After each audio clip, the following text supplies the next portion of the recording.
종려주일이라 하는 것은 여러분 아시는 대로 예수님 예루살렘 성에 입성하실 때에 군중들이 종려나무 가지고 흔들었기 때문에 붙여진 그런 이름이죠.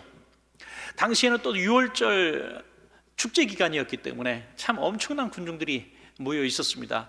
우리는 상상해 볼 수 있죠. 그 크지도 않은 성에 수많은 사람들이 모여서 그 종려나무 가지를 흔들어대면서 소리를 칠 때 얼마나 대단한 풍경이었겠습니까?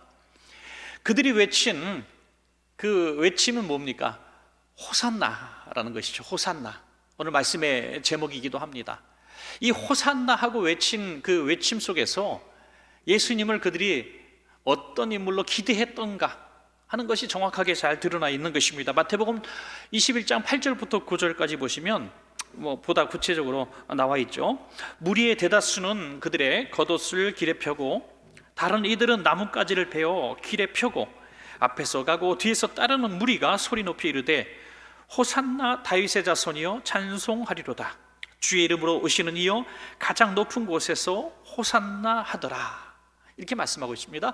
여기 호산나 그리고 다윗의 자손 이 두 표현을 보면은요, 예수님을 그들이 그토록 고대했던 메시아라고 기대했던 것 같습니다. 그래서 그 사실을 믿고 이제 환호를 지른 것이죠. 물론 우리가 지금 옳게 판단하는 예수님을 생각한 것은 아니죠.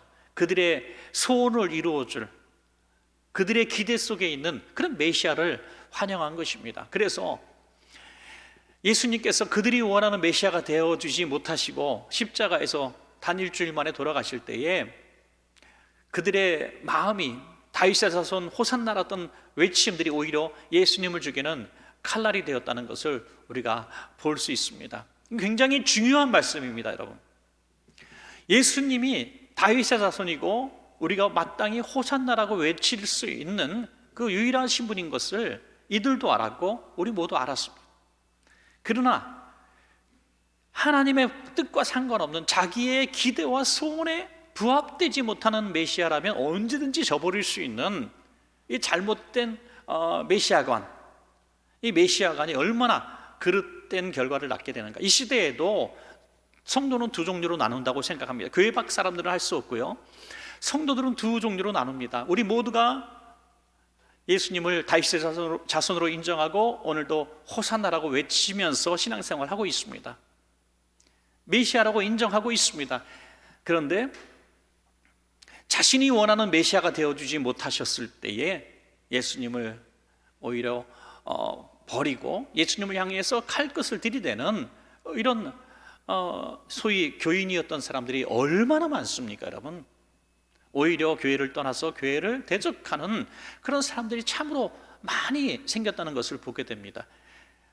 그래서 우리는 올바른 의미의, 성경적 의미의 호산나 메시아관을 가지고 우리가 외쳐야 한다는 것입니다. 오늘 이 자리에 계신 분들, 우리 원천 가족 모두는 이 당시의 백성들의 호산나가 아니라 예수님이 누구신지 정확히 알고 외치는 그런 호산나가 될 줄로 믿습니다. 여러분, 예수님은 왕이 되시려고 이 땅에 오신 것이 아니라 십자가에서 죽으시려고 오신 분이셨습니다. 이 땅을 다스리고 통치하는 왕이 아니라 이 땅에서 우리를 위해서 대신 죽으셔서 우리에게 죄사함의 은혜와 평화를 가져다 주시는 평화의 왕으로 오셨다는 것입니다. 그래서 오늘 우리가 호산나라고 외칠 때에 우리는 분명히 알고 외쳐야 한다는 것입니다. 호산나, 오늘도 종려주일날 호산나 하고 외칠 때에 예수님 날 위해서 이 땅에 오셔서 십자가를 지시고 죽으심으로 날 구원하신 그 호산나, 그 하나님의 아들을 내가 알고 호산나 하고 외치겠습니다. 이렇게 외치는 것입니다. 그럴 때에 이 호산나 속에서 있는 놀라운 그런 역사들이 우리 가운데 또한 일어날 줄로 믿습니다. 우리가 예수님을 향해서 올바른 의미의 호산나를 외칠 때 일어나는 역사들이 분명히 있습니다, 여러분. 그 역사가 무엇인지 세 가지로 볼 수 있는데요, 첫 번째는 평화가 찾아오는 것입니다. 평화가 찾아옵니다. 예수님을 향해서 우리가 호산나 하고 외친다면 우리 마음속에 평화가 분명히 임하는 것입니다. 이 당시의 사람이나 오늘 저와 여러분도 같은 생각을 하고 있죠. 평화는 힘에서 나오는 겁니다, 여러분. 이거는 변치 않는 진리입니다. 힘없는 사람이 아무리 평화를 외쳐봐야 힘 있는 악한 자가 평화를 해치면은 그냥 평화는 사라지는 거예요. 낭만이 아니고 생각이 아니고 평화는 힘에서 나옵니다. 그런데 이 평화를 외치는 자가 힘을 갖게 되었을 때 진정한 평화가 임하는 것이지, 아무리 힘없는 사람이 평화를 외친다해도 평화는 찾아오지 않는 것입니다. 그래서 이 평화 없는 시대에 백성들이 메시아를 갈망한 것은, 메시아는 강해야 된다는 생각을 했던 것이죠. 강해야 된다. 강한 힘을 가지고 이 땅에 오시는 다윗의 자손, 그래서 왕권을 가지고 식민지 하에서 고통받는 그들을 해방시켜주고 다른 나라들을 막 압제하면서 이 지방에서 가장 강한 국가를 만들고 이 땅 백성들이라면 다 행복하고 평안하게 살게 하는 자기들만의 어떤 메시아, 자기들에게 복 주고 위로 주고 또 먹을 것을 주는 그런 강한 지도자, 이런 지도자를 원한 것이죠. 그래서 이 평화를 강한 메시아를 통해서 얻으려고 갈망했다고 하는 것입니다. 그래서 많은 사람들이 이번에 세워지는 왕은, 이번에 통치하는 지도자는 우리에게 평화를 줄 거야 라고 날마다 기대하는 것입니다. 그러나 이 세상 통치자들이 언제 우리에게 평화를 준 적이 있습니까? 우리가 믿고 신뢰해서 힘을 실어줬던 사람들이 우리에게 평화를 준 적이 있습니까? 그렇지 않습니다. 우리는 살아가면서, 오랜 세월 살아가면서 우리에게 평화를 주실 수 있는 유일하신 분은 십자가를 지고 연약하게 골고다 언덕을 걸으신 주님 외에 없는 것을 우리는 날마다 경험하게 되는 것입니다, 여러분. 그래서 찬양도 있잖아요. 주님과 같이 내 마음 만지는 분은 없네. 오랜 세월 찾아 난 알았네. 내겐 누구밖에 없다고요? 주밖에 없네. 제가 찬양을 잘하면 직접 부를 텐데 여러분들이 뭐라고 그럴 것 같아서 가사를 읽어드렸습니다. 그렇습니다. 오랜 세월 신앙생활 하면서 살아가면서 평화는 겉으로 드러나는 강함에서 나오는 것이 아니라 우리를 위해서 죽으실 수 있는 강한 사랑의 힘에서 나온다는 것, 그것이 진정한 힘이라는 것을 우리가 깨닫게 되는 것입니다. 그것이 잘 드러난 것이 뭡니까? 바로 그들이 원했던 메시아들이 탔던, 메시아가 될 것 같았던 사람들이 탔던 이 말, 군마 같은 것과 그들이 전혀 메시아로 기대할 수 없었던 예수님이 타셨던 나귀에서 분명히 차이가 나는 것입니다. 군마를 타고 등장했던 왕이나 이 장군들은 강력한 힘이 있어서 마치 그들에게 힘을 주는 것, 위로를 주고 이 나라를 아주 멋지게 통치할 것으로 기대했지만 오히려 그들을 학대하고 압제하고 그들을 정말 이용하는 그런 세력들이 된 것을 수없이 경험해 왔습니다. 그러나 겸손하여 나귀 새끼를 탄 이 예수님만이 자신들에게 평화를 주었다는 것을 깨닫게 되죠. 여러분, 나귀를 타고 오시는 예수님을 향해서 그들이 호산나를 외칠 때에 정말 어떻게 알았는지 놀라운 고백을 하죠. 누가복음 19장 38절에요. 이르되 찬송하리로다 주의 이름으로 오시는 왕이요 하늘에는 평화요 가장 높은 곳에는 영광이로다. 이게 영광과 평화, 이 두 표현을 쓰죠. 어디서 많이 들어본 것 같지 않습니까, 여러분? 그러니까 예수님이 예루살렘 입성할 때 그들이 외친 소리예요. 영광과 평화입니다.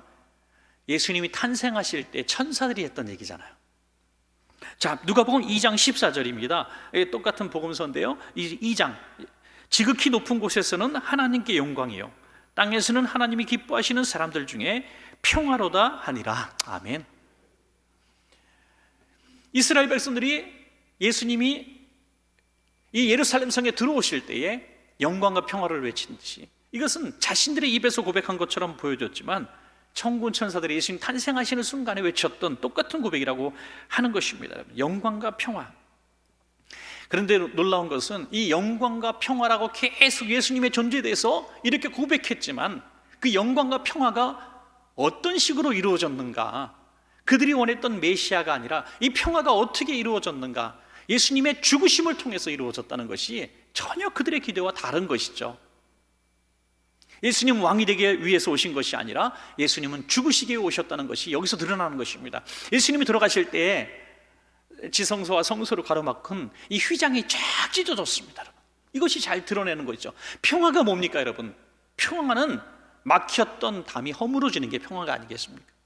깨어진 관계가 회복되는 게 평화입니다. 여러분, 내가 강력한 힘을 가지고 다른 나라를 다 점령을 하고 다른 가게들, 이웃 가게들 다 내가 인수합병하고 나만 부자가 되는 게 평화가 아니에요. 평화는 서로 행복해지는 것, 같이 잘 되는 것입니다. 저는 경영학적으로는 정말 말도 안 되는 얘기라고 할 수 있을지 모르겠지만 정말 많은 기독교인 실업인들이 그런 마인드를 좀 가졌으면 좋겠다. 그러다가 망하면 저 핑계 대지 마시고요. 하여튼 같이 잘 사는 기업을 이루셨으면 참 좋겠어요. 같이 잘 사는 직원들도 같이 잘 살고 또 같은 업종에 있는 다른 경쟁자들도 같이 잘 살고, 그런 꿈을 갖고 한다면 우리가 아무리 지혜와 지식과 열심으로 해도 안 되는 일들도 하나님이 도와주시면 잘 될 줄로 믿습니다. 여러분, 그게 평화라는 거예요. 평화는 같이 행복해지는 겁니다. 같이 잘 사는 것입니다. 이 휘장이 찢어졌다는 것이 무엇입니까? 평화가 이루어졌다는 거예요. 누구와 누구의 평화입니까? 가장 중요한 하나님과 사람과의 평화가 이루어진 줄로 믿습니다. 여러분, 우리 성도님들의 진정한 평화는 어디서 나옵니까? 하나님과 화평할 때에 우리 성도님들에게 진정한 평화가 찾아올 줄로 믿으시기 바랍니다. 여러분, 하나님과 불화하고 평화는 이 땅에 없습니다. 여러분, 하나님과 화평하셔야 됩니다. 또 하나는 뭡니까? 사람과 사람 사이에 막힌 휘장이 찢어져야 한다는 것입니다. 우리가 신앙생활하면서 가족과 불화하고 형제자매가 불화하고 이웃과 불화하고 우리 성도님들과 불화해서 예배당 딱 들어왔을 때에도 그니가 이쪽에 앉으면 정사각형 반대 방향에 가서 앉아야 되는 이런 모습으로 신앙생활할 때 평화가 있습니까 여러분? 어느 날 그분이 점점 자리가 좁혀져서 옆자리에 앉게 된 날이 평화가 오는 겁니다. 할렐루야. 목표로 한번 삼아보세요. 내가 정말 싫어서 지금 거리를 이렇게 뛰고 그분이 2분 나오면 난 3분 나오고 그분이 3분 나오면 난 2분 나오고 하면서 또 1분 나오고 4분 나오고 막 이랬던 사람들이 있다면, 여러분, 이 고난주간에 이 진정한 평화를 한번 갈망하고 호산나 호산나 다윗의 자손이요, 제게 평화를 주십시오. 하나님과 사람 사이에 또 내가 미워하는 그 사람과 내가 담이 허물어지고 평화가 이루어지게 해 주십시오라고 기도하는 이 시간이 되었으면 얼마나 좋을까 하는 것입니다. 여러분, 평화는 저절로 이루어지지 않습니다. 내 몸이 찢어지는, 휘장이 찢어지듯이 내 몸이 찢어지는 아픔과 희생이 있어야 평화가 이루어지는 것입니다. 예수님의 십자가에서 예수님이 몸이 찢기실 때 휘장이 찢겨진 것처럼 휘장은 저의 육체니라 그랬습니다. 여러분, 이 고난주간에 우리가 내가 그렇게 갈망했던 평화가 찾아오지 않는 이유가 내가 찢어지지 않았어. 누가 강력한 힘을 가진 사람, 부자가, 능력 있는 사람이 내게 뭘 주어가지고 내 문제를 해결해 줘가지고 평화가 이루어지길 원한다면 나는 이 시대의 군중들과 마찬가지의 호산나를 외치고 있는 사람입니다. 그러나 내 몸이 찢어짐으로 말미암아 날 위해서 죽으신 예수님을 의지함으로 말미암아 평화를 구하는 성도님들은 이번 고난주간에 기적적으로 놀라운 평화가 찾아올 줄로 믿습니다. 여러분, 이 세상에 많은 사람들이 이 잘못된 메시아관을 가지고 있죠. 내가 평화가 없는 건 돈이 없어서 그래. 내가 평화가 없는 것은 몸이 아파서 그래. 내게 평화가 없는 것은 이 자식들 때문이야. 내게 평화가 없는 것은 정말 내가 싫어하는 어떤 성도 때문이야. 이렇게 평화가 없는 이유를 외부적인 요건에서 자꾸 찾는 거예요. 그래서 강력한 어떤 존재가 그걸 해결해 주길 원하는 거죠. 자신의 억울함을 풀어주기를 원하는 것처럼 말이죠. 그러나 그렇지 않습니다. 가장 우리가 많은 분들이 생각하는 게 물질이 풍성하면 내게 90%는 평화가 찾아올 거다. 사실 그래요. 우리 세상의 염려 거의 따지고 보면 돈이 있으면 다 해결되는 거예요. 그래서 이 물질이 내게 풍성하면 내게 평화가 찾아올 거야 라는 생각들을 가지고 살아가고 있다는 것입니다. 그러나 그렇지 않습니다. 성경에 그런 사람이 나오죠. 바로 어리석은 부자입니다. 정말 열심히 살았습니다. 돈이 있으면 나는 평안할 줄 알았습니다. 행복할 줄 알았습니다. 그래서 창고도 여러 개를 짓고 요즘 말로 하면은 재산들을 여러 가지 분할해 갖고 다 저축해 놓은 겁니다. 이제 평생 먹고 살아도 다 쓰지 못할 만큼 돈을 모아놨습니다. 그리고 그는 이런 얘기를 하죠. 누가복음 12장 19절에서 20절입니다. 그가 얼마나 잘못된 이 평화관을 가지고 있었는가 보여줍니다. 또 내가 내 영혼에게 이르되 영혼아 여러 해 쓸 물건을 많이 쌓아 두었으니 평안히 쉬고 먹고 마시고 즐거워하자 하리라 하되 하나님은 이르시되 어리석은 자여 오늘 밤에 내 영혼을 도로 찾으리니 그러면 내 준비한 것이 누구의 것이 되겠느냐. 여러분 얼마나 이 앞뒤가 안 맞습니까? 물질은 먹고 사는 데 필요한 육신적인 것입니다. 그러나 물질을 쌓아놓고 자신에게 얘기합니다. 내 육신아 먹고 살고 편하게 지내자 이렇게 말하지 않았습니다. 내 영혼아 평안히 쉬고 평안히 먹고 마시자. 육신의 것을 아무리 쌓아놔서 영혼이 평안합니까 여러분? 그럼 재벌들은 다 평안하게 해요. 돈 많으면 평안하게 해요. 빚 없으면 평안하게 해요. 그렇습니까 여러분? 과연? 한번 손들어 볼 수도 없고 빚 없고 돈 좀 있는 분들 손들어 보시라고 말할 수도 없고 그 평안하십니까 여러분? 제가 물어보면 무슨 소리를 그렇게 하십니까? 이렇게 얘기할 거예요. 절대로 물질에서 평안이요. 그러면 또 반대로 묻고 싶습니다. 빚도 있고 돈도 없고 여러 가지 힘든 상황에 있는 분들 흔들어 보십시오. 다 여러분들 불행하십니까? 아이 목사님 무슨 말? 나는요 오늘 굉장히 행복합니다. 말할 수도 있는 거죠. 역설적으로. 그렇습니다. 평안은 영적인 것입니다. 믿으시기 바랍니다. 오늘 호산나 하고 외칠 때에 하나님이 우리에게 주시는 평안은 영적인 평화를 말하고 있습니다. 영적인 평화. 오늘 이 시대 살아가면서 마귀에게 매이고 물질에 쫓기고 여러 가지 육신의 것에 치여서 진정한 그리스도인의 평화를, 죄사함의 평화를 누리지 못하고 계시는 분들, 하나님과의 막힌담, 이웃과의 막힌담 가운데 평화를 누리지 못하시는 분들이 계시다면 여러분 좋은 기회이지 않습니까? 이번 한 주간 호산나 내게 평화를 주옵소서 라고 외치면서 기도한다면 저는 분명히 믿습니다. 이번 한 주간 놀라운 평화가 여러분들에게 찾아올 줄로 믿습니다. 두 번째로는요, 우리가 호산나 하고 외칠 때 우리에게 주어지는 축복은 놀라운 것입니다. 바로 구원의 은혜입니다. 구원의 은혜. 호산나 우리를 구원하소서라고 외친 이스라엘 백성들은 자신들의 육신을 식민지에서 압제에서 구원해달라고 외쳤습니다. 그러나 진정한 의미의 호산나는 우리를 죄와 사망의 권세에 매인 저와 여러분의 영육을 예수님의 피로 구원해달라는 그런 의미를 가지고 있는 것입니다. 이번 한 주간 우리가 호산나 하고 외칠 때 주님 우리와 우리의 자녀들과 우리 이웃들의 영혼을 구원해 주십시오라는 그런 간절한 기대와 소원을 가지고 호산나 하고 외쳐야 한다는 것입니다. 저는 전도가 참 어렵습니다. 그러나 전도는 우리가 하지만 그 영혼을 구원받게 하시는 분은 하나님이신 것입니다. 여러분, 하나님.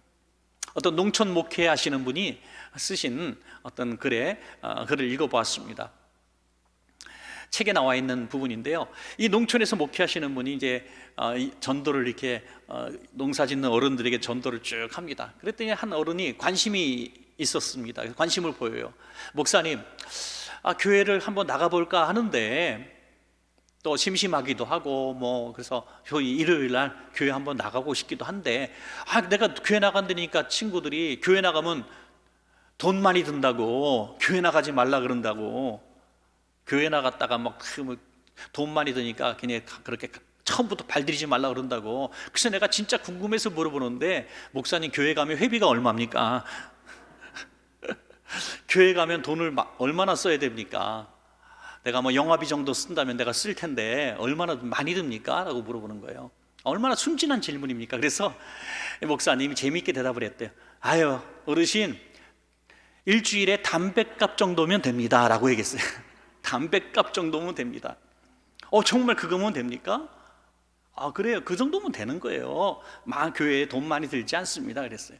그럼 내가 교회 나가겠습니다 하면서 주일날 헌금 드리는데 담뱃값을 헌금을 딱 드렸습니다.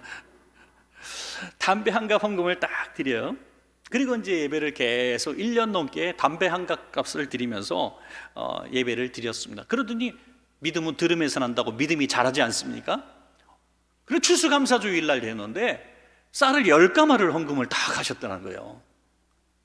그래서 목사님이 너무 놀라가지고, 아니 예수 믿는 비용이 많이 늘으셨어요. 이렇게 말씀했대요. 아니 담배 한 값이면 되는데 왜 이렇게 예수 믿는 비용을 많이 지불하셨습니까? 그랬더니 이제부터는 좀 더 비싸게 예수 믿으랍니다 그러더라고요. 내가 너무 싸구려 예수님을 믿은 것 같아서 예수님께 죄송합니다 하는 거죠. 예수님이 담배 한 값으로 내가 다닐 수 있을 만큼 그렇게 초라하신 예수님이 아니라는 것을 깨달았다는 거죠. 예수님은 너무나 귀한 분이고 나에게 담배 한 값이 아닌 상상할 수 없는 많은 은혜를 주신 분이라는 것을 말씀을 통해서 1년 넘게 신앙생활하면서 깨달아진 것입니다. 여러분, 전도는 우리가 하는 것 같지만 이렇게 구원받게 하시고 예수님을 알아가게 하시는 것은 하나님이 하시는 일입니다. 그래서 우리가 구원의 문제는 우리의 힘으로 될 수 있는 것이 아닙니다. 우리가 전도하고 노력하고 설득하고 운다고 해결되는 것이 아닙니다. 호산나 다윗의 자손이여 우리를 구원하소서, 우리의 자녀의 영혼을 구원하소서, 우리의 친척의 영혼을 구원하소서, 내 사랑하는 내 친구와 이웃의 영혼을 구원하소서라고 호산나 다윗의 자손이여 우리를 구원하소서 외칠 때에 이 땅에 오신 예수님께서 그 십자가의 권능으로 죄와 사망의 권세에 묶여서 누구도 풀 수 없는 그 족쇄와 얼개엄한 것들을 깨뜨리고 그를 구원해 주신다고 하는 것입니다. 여러분, 그 권세와 그 값은 담배 한 값도 아니고 쌀 10가마 값도 아니고 예수님 자신의 육신이었다는 것이죠. 그들의 이 이스라엘 백성에게 있어서 이 제사는 생명과 같은 것입니다. 그들의 문화라고 하기에는 너무나 더 귀한 것이었죠. 생명과 같은 것입니다. 그래서 욥과 같은 사람도 조그만 죄를 지어도 그냥 죄 지은 것만 같아도 제사를 드렸습니다. 왜? 죄사함의 은혜를 누리고자 했던 것이죠. 구원받고 싶어서 늘 예배를 드렸다는 거예요. 그래서 그들은 1년 동안 참 열심히 양 한 마리를 준비해서 이제 제사장에게 맡겨 이것을 피를 흘려서 자신의 죄를 해결받는 이런 제사를 끊임없이 드려왔던 것입니다. 여러분. 그런데 예수님께서 우리를 위해서 그 어린 양이 되셔서 단번에 죽으심으로 우리를 죄와 사망의 권세에서 영원토록 죽을 수밖에 없는 우리를 구원해 주셨다는 것입니다. 그래서 세례 요한은 예수님을 바라보고 정확하게 이렇게 말합니다. 저를 보라, 저는 세상 죄를 지고 가는 하나님의 어린 양 제물이다라는 것이죠. 어린 양이로다. 여러분, 요한복음 3장에 보면요, 니고데모가 나오죠. 이 니고데모가 예수님께 찾아옵니다. 이는 관원이고 부자입니다. 장래가 촉망되는 젊은이입니다. 흠이 없는 사람이에요. 그에게 예수님께서 거듭남의 진리를 말씀하시죠. 내가 물과 성령으로 거듭나지 않으면 구원받을 수 없다. 하나님의 나라를 볼 수 없다. 이 니고데모는 생각했습니다. 종교적인 열심이 있으면, 죄 짓지 않으면, 열심히 금식하고 11조 드리고 잘 이렇게 신앙생활하면 구원받는다고 생각하는 공로주의를 가지고 있었습니다. 그런데 성령으로 물로 거듭나야 하나님 나라 볼 수 있다? 여기에 너무 헷갈린 거예요. 아니 그러면 우리가 엄마 뱃속에 다시 들어갔다 나와야 됩니까? 이렇게 육신적으로 질문을 하죠. 그런 것이 아니죠. 바로 우리는 정확하게 알고 있습니다.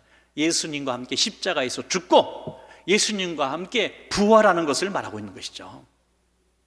주와 함께 죽고 주와 함께 부활하는 것이 바로 거듭남의 역사라 하는 것입니다. 착한 행실 많이 한다고 구원받을 수 없습니다.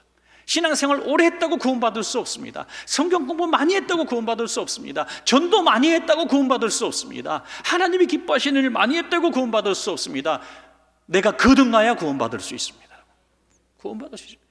그러므로 예수 십자가 없는, 십자가의 죽음이 없는 거듭남은 있을 수 없습니다. 죽어야 다시 살지 않습니까? 여러분, 우리가 구원을 다 받았다고 이렇게 막연하게 생각하고 살아가는 사람들이 참 많이 있습니다. 그러나 죽은 기억이 없으면 잘못된 생각입니다. 분명히 죽은 기억이 있어야 돼요. 그래서 저는 종종 말씀을 드립니다. 신앙생활 30년, 40년 하면서 한 번쯤 과거의 기억을 뒤돌아봐서 한 번쯤 정말 눈물 콧물 다 쏟으면서 1시간 2시간 동안 자신의 죄악들이 생각나서 움켜잡으면서 하나님 나는 죄인입니다라고 통곡하며 울어봤던 회개의 기회가, 그런 경험이 없는 분들이 과연 거듭난 증거가 있는가? 저는 그런 진지한 질문을 한 번쯤 드리고 싶습니다. 만약 없다면 이번 고난주간 같은 기회에 하나님 나는 평생을 뒤돌아보며 기억해 보니까 내가 회개한 기억이 없습니다. 내가 가슴을 쥐어짜면서 하나님 내가 죄인이라고 울어본 적이 없습니다. 죽지 않았는데 어떻게 부활합니까? 내가 십자가에서 죽지 않았는데 어떻게 부활합니까? 여러분, 내가 통회자복하는 회개의 기회가 한 번 꼭 있어야 한다고 하는 것입니다. 오늘 니고데모는 열심히 있는 신앙생활, 남들이 다 바라보면서 저 사람은 훌륭하다는 신앙생활을 했지만은 구원받을 수 없는 사람이었습니다. 그러면서 이 니고데모에게 예수님께서 너무 기가 막힌 말씀을 하나 하시는데, 여러분 주목해 볼 말씀이 하나 나옵니다. 그거는 내가 구원받으려면 이렇게 해야 된다라고 말씀하시면서 느닷없이 모세 시대의 얘기를 해요. 요한복음 3장 14절에서 15절 말씀이 나오죠. 모세가 광야에서 뱀을 든 것 같이 인자도 들려야 하리니 이는 그를 믿는 자마다 영생을 얻게 하려 하심이니라. 아멘. 놀랍지 않습니까, 여러분? 예수님이 지금 갑자기 거듭남에 대해서 말씀하시면서 이 모세 시대에 원망하고 죽어가던 백성들이 모세가 세운 구리 노뱀을 보면서 살아났다는 거죠. 예수님이 말씀하십니다. 내가 곧 모세가 들었던 그 장대 끝에 이 뱀처럼, 노뱀처럼 나도 십자가에 매달릴 날이 오는데 십자가에 달린 나를 보고 믿는 자는 살리라 하는 것이죠. 얼마나 놀라운 말씀입니까? 거듭남, 구원에 대해서 물어보고 있는 니고데모에게 십자가에 달린 예수를 믿으면 구원받는다고 말씀하고 있는 것입니다. 여러분, 이번 한 주간 우린 계속해서 십자가를 볼 것입니다. 저 십자가에 달린 예수님을 바라볼 때 구원이 임하는 것입니다. 다른 길은 없습니다. 오직 예수 십자가 위에 구원의 방법이 없는 줄로 믿으시기 바랍니다. 여러분, 마지막 세 번째는 우리가 호산나 외칠 때 임하는 축복은 치료의 역사입니다. 여러분, 치료의 역사. 이사야 선지자는 예수님보다 700년 전 사람 아닙니까? 그런데 예수님을 너무나 잘 묘사해 놓았는데요, 고난받으신 예수님만 묘사한 것이 아니라 고난받으신 예수님을 통해서 우리가 얻게 되는 치료의 역사에 대해서도 말씀하고 있는 거죠. 우리는 양면을 볼 줄 알아야 된다는 거죠. 노아노 목사님이 계속 이번 부흥회 때 말씀하셨던 부분 중에 하나죠. 우린 예수님의 고난과 죽음에 대해서 슬퍼하는 데 집중하지 말아야 된다는 거죠. 예수님의 죽으심과 고난을 통해서 우리에게 주시려고 했던 선물이 무엇인가, 거길 집중하라는 거죠. 거기에 집중하라는 거예요. 부모들이 그러잖아요. 열심히 수고하고 애쓰고 희생하고 막 참고 사직서 여기 10개씩 넣었다가 다시 버리고, 왜 그렇게 해요? 자기에게 맡겨진 이 가정을 지키려고 그러는 거 아닙니까? 그럴 때 자식이 얘기합니다. 아버지 회사 때려쳐요. 그 수모 받으면서 뭐 회사 다녀요? 자존심도 없으세요? 여기에 집중하면 아버지는 얼마나 화가 날까요? 이놈아, 내가 그렇게 해야 되는 이유에 대해서 넌 집중해라. 넌 너 공부만 열심히 하면 돼. 고난은 내가 받는 거고 너는 공부하는 거야. 이렇게 말하지 않겠어요? 우리 예수님이 그렇다는 거죠. 날 바라보면서, 십자가의 나를 바라보면서 매일 섭섭 울기만 하냐? 예수님 불쌍하다고 왜 울기만 하냐? 예수님 십자가 생각하면서 이렇게 침통한 표정만 짓냐? 내 희생을 통해서 너는 치료받고 기쁨을 누려라, 이렇게 말씀하고 있는 거죠. 얼마나 좋으신 주님이십니까? 저는 이 구절이 그래서 너무너무 좋아요. 이사야서 53장 5절 말씀, 제가 제일 좋아하는 구절이기도 합니다. 우리 한번 같이 읽어볼까요? 시작. 그가 찔림은 우리의 허물 때문이요 그가 상함은 우리의 죄악 때문이라. 그가 징계를 받음으로 우리는 평화를 누리고 그가 채찍에 맞음으로 우리는 나음을 받았도다. 아멘. 지금 마음속에서는 막 이 뜨거움이 하나 있어요. 하나님은 2000년 전이나 오늘이나 동일하신 하나님입니다. 성령님은 지금 예수님이 2000년 전에 역사하셨던 그 역사를 지금도 계속해서 하고 계십니다. 우리의 믿음이 없고 우리가 그렇게 구하지 않아서 그 역사를 보지 못하는 거죠.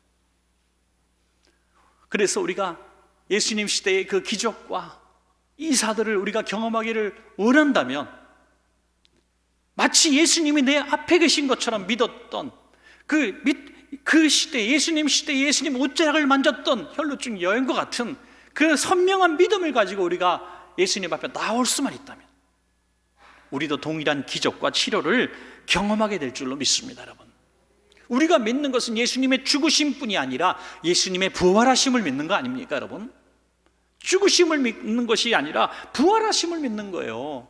우리의 믿음은 부활에 있는 것입니다. 교회와 성도들이 회복해야 될, 정말 이 시대에 교회가 회복해야 될 가장 강한 능력, 꼭 필요한 능력은 바로 예수님으로부터 나오는 이런 십자가의 고난을 통해서 나오는 치료의 기적의 역사라고 믿습니다. 여러분 구역과 여러분 가정과 기관과 우리 교회 안에서, 이 땅 이 시대의 교회들 안에서 이런 예수님이 역사하셨던 시대의 기적과 이사들이 계속해서 일어나기를 믿고 기도하시기를 주의 이름으로 부탁합니다. 여러분, 힘들 때 외치는 거예요. 주여 우리를 치료하소서. 예수님의 채찍에 맞으심은 나를 위한 채찍인 줄로 믿습니다. 그 채찍으로 인한 나는 나음을 입은 줄로 믿습니다라고 선포하는 것입니다. 예수님의 고난의 효험이 우리에게 나타나는 것입니다. 우리를 치료하셔서 그런 마음으로 호산나를 외치는 것입니다. 요즘에 전도가 참 안 되지만 그중에 청년들이 전도가 정말 안 됩니다. 청년 시대에 너무너무 교회를 많이 떠납니다. 실제로 중고등학교까지 다녔던 청년들이 대학생이 돼서 막 반 이상이 막 떠나는 것 같아요. 너무 많이 떠납니다. 너무 안타까워요. 그래서 조사기관에서 조사를 많이 했습니다. 많이 했는데 놀랍게도 그들이 교회를 떠나는 이유가 교회가 지루해서가 아니었다는 거죠. 성경 공부를 안 가르쳐서가 아니었다는 거예요. 목사님 때문에 떠났다는 게 아니에요. 교회 지도자들 몇 명 때문에 떠났다는 게 아니에요. 교회의 문화가 세상 문화보다 저급해서 떠났다는 게 아닙니다.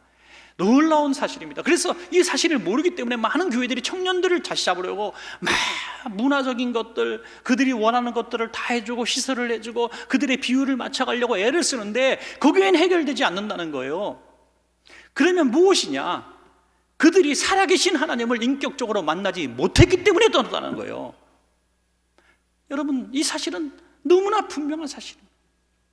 아무리 교회에서 성도들이 원하는 거 다 따라준다고 해서 그들이 죽을 때까지 교회를 떠나지 않는 것이 아니라, 살아계신 하나님을 인격적으로 만나면 어떤 상황이 돼도 교회를 떠날 수가 없는 것입니다. 여러분, 인격적으로 하나님을 만나는 것입니다. 그 하나님을 만나는 가장 좋은 기회가 언제일까요? 고난의 때 아니겠습니까? 외로울 때, 고통받을 때, 슬플 때, 실패했을 때, 아무도 나를 도와주지 못할 때, 그의 마음속에 간절하게 메시아를 소망할 때, 누군가 나를 도와줬으면 좋겠다, 누군가 나에게 와서 강력한 힘으로 정말 이 문제를 해결해 줬으면 좋겠다, 나의 억울하고 분통 터지는 이 문제를 해결했으면 좋겠다, 메시아를 갈망할 때에, 이스라엘 백성이 원했던 메시아를 갈망하는 것이 아니라 바로 날 위해 십자가 지신 예수님을 제대로 만났을 때에 그는 주님의 사람이 되는 것입니다. 수많은 연예인들, 또 정치인들, 경제인들, 우리가 아는 많은 유명 인사들이 공적인 장소에서 하나님께 영광 돌린다는 말하는 게 쉬운 줄 아십니까, 여러분? 대단히 어려운 일입니다. 그렇게 할 수 있는 이유가 어디서 왔을까요? 가장 나락으로 떨어졌을 때, 가장 외롭고 힘들 때, 아무도 나에게 신경도 쓰지 않을 때 예수님만이 나의 위로요, 힘이요, 치료가 되었기 때문이죠. 그 주님을 배반할 수가 없고 떠날 수가 없는 것입니다. 욥기 42장은 욥기의 마지막 장입니다. 욥은 마지막에 이르러서 이렇게 합니다. 전에는 내가 주님을 귀로만 들었는데 이제는 내가 비로소 주님을 눈으로 보게 되었나이다. 인격적으로 진짜 살아계신 하나님을 고난 중에 만났다는 것입니다. 사랑하는 여러분, 말씀을 맺겠습니다. 오늘 이 시간에 우리가 호산나를 외치는 것은 참으로 유익합니다. 이스라엘 백성의 잘못된 호산나가 아니라 우리의 믿음대로 하는 호산나죠. 그 호산나 외칠 때에 여러분, 막혔던 담이 허물어지고 평화가 임할 것입니다. 그리고 죄사함의 은혜, 감격 속에 구원의 은혜를 누리게 될 것입니다. 그리고 상한 마음과 깨어진 몸이 치료받는 치료가 임할 것입니다. 이 모든 선물을 주님께서 주실 수 있습니다. 그러므로 이번 한 주간도, 아니 이후의 삶을 통해서도 우리 삶에 호산나 하고 외치는 삶이 되시기를 간절히 축원합니다.